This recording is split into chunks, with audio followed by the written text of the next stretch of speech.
سراجا وقمرا منيرا. أما بعد فقد قال الله تبارك وتعالى في كلامه المجيد وفرقانه الحميد: أعوذ بالله من الشيطان الرجيم. بسم الله الرحمن الرحيم. إنه لقرآن كريم.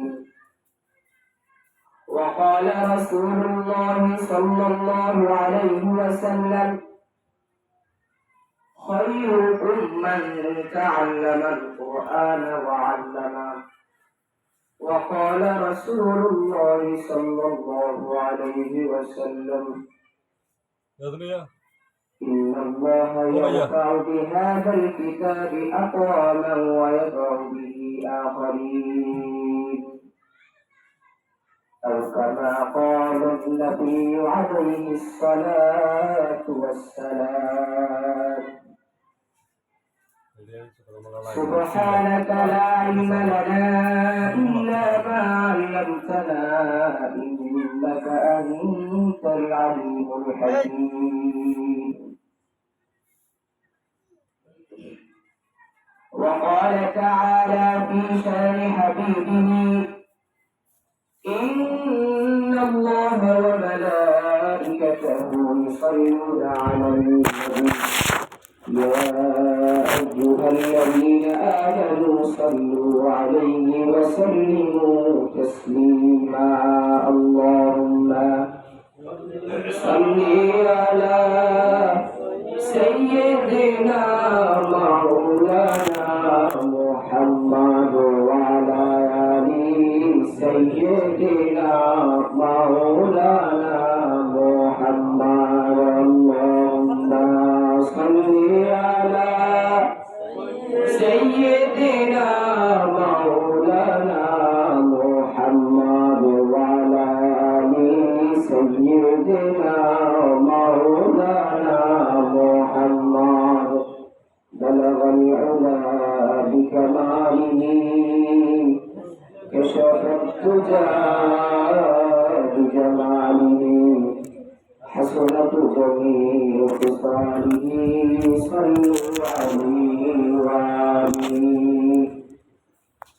توحيد की अमानत सीनों में है हमारे, आसानी मिटाना नाम निशा हमारा। बलगल हुदा बिकमालिही कशफ الدجى بجماله حسنت جميع خصاله صلوا عليه وآله. ऐ दू जहां के आका, ऐ दू जहां के वारी, मुहताज सरगर्म है मेरी शिकस्ता हाली। बलगल हुदा बिकमालिही कशफ الدجى بجماله حسنت جميع خصاله صلوا عليه وآله. الحمد لله। মহান আল্লাহ রব্বুল আলামিনের দরবারে লাখো কোটি শুকরিয়া আদায় করি যে মহান আল্লাহ পাক রব্বুল আলামিন আমাদেরকে দুনিয়ার বিভিন্ন কাজ থেকে পার করে তিনার মহান হুকুম পবিত্র জুমার নামাজ আদায় করার জন্য, পবিত্র জুমার নামাজ আদায়ের উদ্দেশ্যে আমাদেরকে তিনার ঘর মসজিদের ভিতরে সমাবেত হওয়ার তৌফিক দান করেছেন। সকলে বলে আলহামদুলিল্লাহ।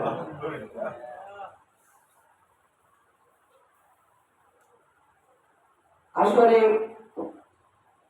আমরা যে দুনিয়া বিকাশ থেকে বাইরে হয়ে মসজিদের ভিতরে আসতে পারছি, এটাও একটা আল্লাহ পাকের নিয়ামত। আল্লাহ পাক যদি আমাদের উপরে আল্লাহ পাক যদি দয়া না করতেন, তাহলে আমরা তিনার পবিত্র ঘর মসজিদের মধ্যে আসতে পারতাম না। আমাদের মতো অনেক ভাইরা, দাদার বয়সী, বাবার বয়সী, তারা বিভিন্ন কাজে এখনো ব্যস্ত। বুঝে গেল আল্লাহ পাক রহমত, আল্লাহ পাক রব্বুল আলামিনের রহমত তাদের উপরে এখনো বর্ষিত হয় নাই, সেই জন্য তারা এখনো আসতে পারে নাই। এই জন্য আমরা বেশি বেশি আল্লাহ পাক রব্বুল আলামিনের শুকরিয়া আদায় করা দরকার। আল্লাহ পাক রব্বুল আলামিন কোরআনুল কারীমের ভিতরে বলেন, لئن شكرتم لأزيدنكم ولئن كفرتم إن عذابي لشديد। আল্লাহ পাক রব্বুল আলামিন কোরআনুল কারীমের ভিতরে বলেন, তোমরা আমার নিয়ামতের শুকরিয়া আদায় করো। যদি তোমরা আমার নিয়ামতের শুকরিয়া আদায় করো, তাহলে আমি তোমাদের নিয়ামতকে আরো বাড়িয়ে দিব, তোমাদের উপর রাজি খুশি হব। আর যদি এটার বিপরীত, অর্থাৎ তোমরা যদি আমার নিয়ামতের শুকরিয়া আদায় না করো, তাহলে আমি তোমাদের উপর যে নিয়ামত ছিল ওই নিয়ামতকে আমি ছিনিয়ে নিব আর তোমাদেরকে আযাবে, কঠিন আযাবে গ্রেফতার করব। হযরত মুসা আলাইহিস সালামের যুগে দুইজন ব্যক্তি ছিল। একজন অনেক বড় লোক, সম্পদশালী ছিল, আরেকজন একদম নিম্ন স্থানে গরিব ছিল।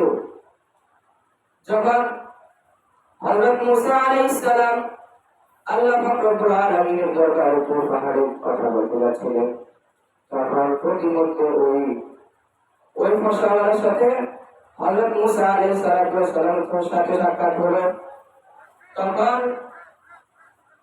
ওই সম্পদশালী ব্যক্তি হযরত মুসা আলাইহিস সালামকে বলল, হে মুসা আলাইহিস সালাম, আপনি কোথায় যাচ্ছেন?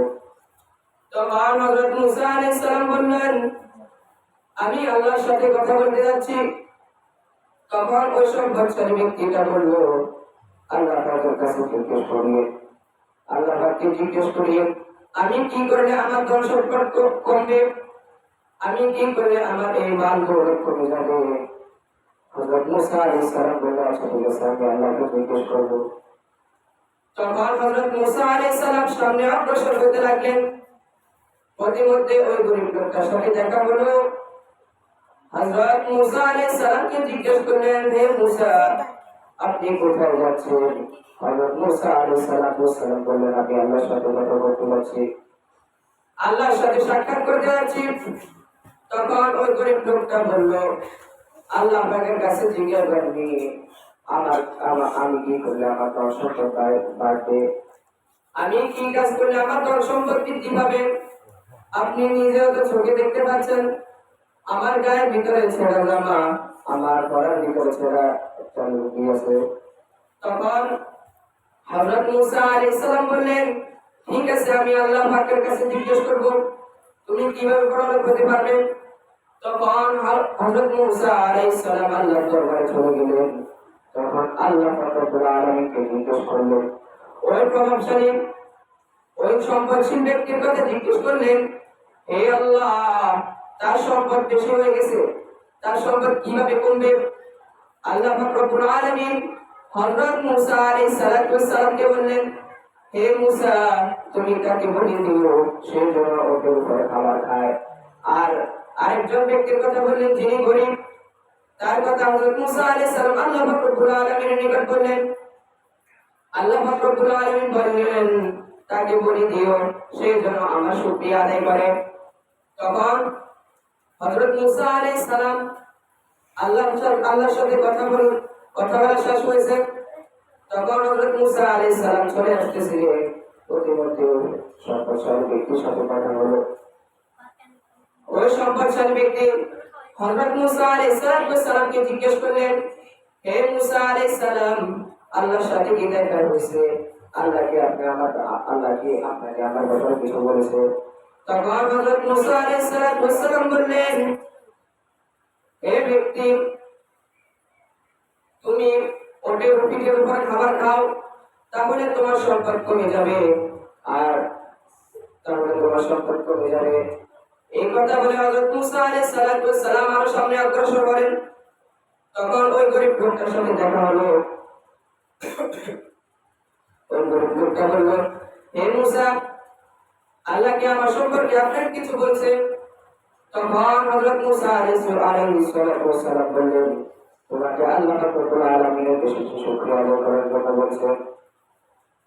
তখন ওই গরিব লোকটা বললেন, আমার গায়ের ভিতরে ছেঁড়া জামা, আমি কি শুকরিয়া আদায় করব?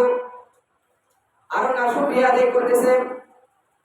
তখন এই কথা বলার দ্বারা আল্লাহ রব্বুল আলামিনের কুদরতে সে আরো ইস্তেনাবুদ হয়ে গেছে, সে আরো হালাক হয়ে গেছে। ওই প্রভাবশালী ব্যক্তি, ওই সম্পদশালী ব্যক্তি, সে ওকে পিঠের উপরে খাবার খাইছে, তার সম্পদ আরো বৃদ্ধি পাইতে লাগলো। তখন ওই ব্যক্তি হযরত মুসা আলাইহিস সালামের কাছে আসলেন, আমার সম্পদ তো কমতেছে না, আমার সম্পদ তো আরো বাড়তে লাগলো। তখন হযরত মুসা আলাইহিস সালাম বললেন, তুমি ওটার উপর খাবার খাও নাই? তখন ওই ব্যক্তিটা বলল, হ্যাঁ, আমি তো ওটার উপর খাবার খেয়েছি। তখন হযরত মুসা আলাইহিস সালাম বললেন, তুমি কিভাবে খাবার খেয়েছো? তখন ওই ব্যক্তিটা বলল, আমি ওটার পিঠের উপরে দস্তরখান বিছিয়ে খাবার খেয়েছি। তখন হযরত মুসা আলাইহিস সালাম বলল, এই দস্তরখানের বরকতে তোমার সম্পদগুলো আরো বাড়তে লাগলো। এই জন্য আমাদের বেশি বেশি আল্লাহ রাব্বুল আলামিনের শুকরিয়া আদায় করা দরকার। আরেকটা ঘটনা, সেটা হযরত মুসা আলাইহিস সালামের ঘটনা, হযরত মুসা আলাইহিস সালামের যুগের ঘটনা। কয়েক দল হাঁস, প্রায় কয়েক বছর ধরে বৃষ্টি হইতেছে না। হযরত মুসা আলাইহিস সালামের দরবারে আসলো। হযরত মুসা আলাইহিস সালাম, আপনি আল্লাহর সাথে কথা বলেন, আল্লাহ রাব্বুল আলামিন বৃষ্টি কবে বর্ষিত করবেন? তখন হযরত মুসা আলাইহিস সালাম আল্লাহর কাছে চলে গেলেন ওই পাহাড়ে আল্লাহর সাথে কথা বলার জন্য।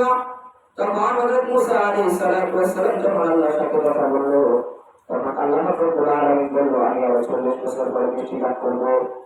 সাথে সাথে হযরত মুসা আলাইহিস সালাম চলে আসলেন ওই হাঁসগুলোর কাছে। ওই হাঁসগুলোকে বলল, আল্লাহ রাব্বুল আলামিন বলছে আর 40 বছর পরে বৃষ্টিপাত করবে। ওই হাঁসগুলো একবার বলল আলহামদুলিল্লাহ। সাথে সাথে আল্লাহ রাব্বুল আলামিন ওখানে বৃষ্টি বর্ষিত করা শুরু করে দিয়েছে। হাঁসগুলো তো অবাক হয়ে গেছে, হে মুসা, আল্লাহ পাক বলছে তো 40 বছর পরে বৃষ্টি দান করবে, এখন কেন দান করছে বৃষ্টি? তখন হযরত মুসা আলাইহিস সালাম বললেন, এটা হলো শুকরিয়া বরকত। যে ব্যক্তি আল্লাহ রাব্বুল আলামিনের শুকরিয়া আদায় করবে, আল্লাহ পাক তার নিয়ামতগুলো বাড়িয়ে দিবে। দেখেন, এই হাঁসগুলো আল্লাহ রাব্বুল আলামিনের শুকরিয়া আদায়ের কারণে তৎক্ষণাৎ আল্লাহ রাব্বুল আলামিন সেখানে বৃষ্টি বর্ষিত করছে। এই জন্য আমাদেরকেও বেশি বেশি শুকরিয়া আদায় করা দরকার। যাই হোক, আজকে আমার আলোচ্য বিষয় হলো কোরআনুল কারীম নিয়ে। আল্লাহ রাব্বুল আলামিন কোরআনুল কারীমের ভিতরে বলেন, ইন্নাহু লাকুরআনুন কারীম, নিশ্চয় আমি কোরআনকে সম্মানিত করে বানিয়েছি। যে ব্যক্তি এই কোরআনকে মনে প্রাণে মনের ভিতরে গেঁথে নিবে, আমি তাকেও সম্মানিত করে দেব। যেমন কোরআন শরীফ একটা দামি কিতাব না, একটা কাঠের রেয়াল। এই সম্মানিত বস্তুটা কাঠের মধ্যে লাগার কারণে এই কাঠটাও দামি হয়ে গেছে। সেই জায়গায় এই কিতাবটা যদি আমরা আমার মনের ভিতরে ধারণ করে নিই, আমরাও তো আল্লাহ রাব্বুল আলামিনের দরবারে দামি হয়ে যাব। আল্লাহ রাব্বুল আলামিনের দরবারে বহুত মর্যাদাশীল হয়ে যাব। শুধু আমরা আমাদের তাই না, আমাদের মাতা পিতাও। وقال رسول الله صلى الله عليه وسلم عن معاذ الجهني رضي الله تعالى عنه قال قال رسول الله صلى الله عليه وسلم من قرأ القرآن وعمل بما فيه ألبس والداه تاجا يوم القيامة ضوءه أحسن من ضوء الشمس في بيوت الدنيا لو كانت فيكم فما ظنكم بالذي عمل بهذا হযরত মুআয জুবরি রাদিয়াল্লাহু তাআলা আনহু থেকে বর্ণিত হুজুর সাল্লাল্লাহু আলাইহি ওয়াসাল্লাম ইরশাদ করলেন যে ব্যক্তি আমার এই কিতাবটাকে তার মনের ভিতরে তার দিলের ভিতরে গেঁথে নিবে এবং সেই অনুযায়ী আমল করবে আমি তাকে তো সম্মানিত করবই, সাথে সাথে তার মাতা পিতাকেও আমি সম্মানিত করব। কি সম্মানিত করবেন বললেন?